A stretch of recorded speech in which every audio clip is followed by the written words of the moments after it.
توی همه کشورهای دنیا وقتی دولت میخواد پروژه واکسیناسیون رو اجرا کنه، مراحل کارش روشنه. اول واکسن‌های معتبری مثل فایزر و آسترازنیکا رو به حد کافی وارد میکنه، بعدم از بالای 50 سال شروع میکنه به واکسن زدن. حالا ببینید آخوندا چیکار کردن. اول عظما و شخصیت‌های لشکری و کشوری به خودشون واکسن درجه 1 آمریکایی زدن، بعد به فرمان عظما واردات واکسن معتبر رو ممنوع کردن. بعد به تونیزی ساختمان تولید واکسن داخلی رو انجام دادن.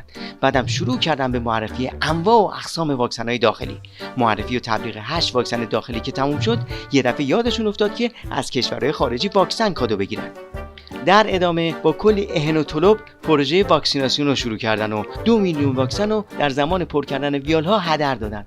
آخرش هم وزیر بهداشتشون گفت ایران رتبه دوم واکسیناسیون هفتگی دنیا رو به دست آورده. یکی نیست بهش بگه آخه مشنگ، همه دنیا 6 ماه پیش واکسن زدن نشستن کنار، بعد شما با خودتون رقابت کردید و دوم شدید. قربون عمتون برید با این رکورد چکنی. میگن از یک کارشناس بهداشت جهانی پرسیدن با واکسن فایزر کجا میشه سفر کرد. کارشناس گفته سوئد و سوئیس و اسپانیا و اتریش و هلند و یونان. ازش پرسیدن با آسترازنیکا کجا میشه سفر کرد. گفت آلمان و هلند و اسپانیا و اتریش و ایتالیا و انگلستان. ازش پرسیدن داداش با واکسن برکت کجا میشه سفر کرد. کارشناس یکم سرشو خارونده بعد گفته پارک ملت، میدون آزادی، مخبرالدوله، سراح آذری.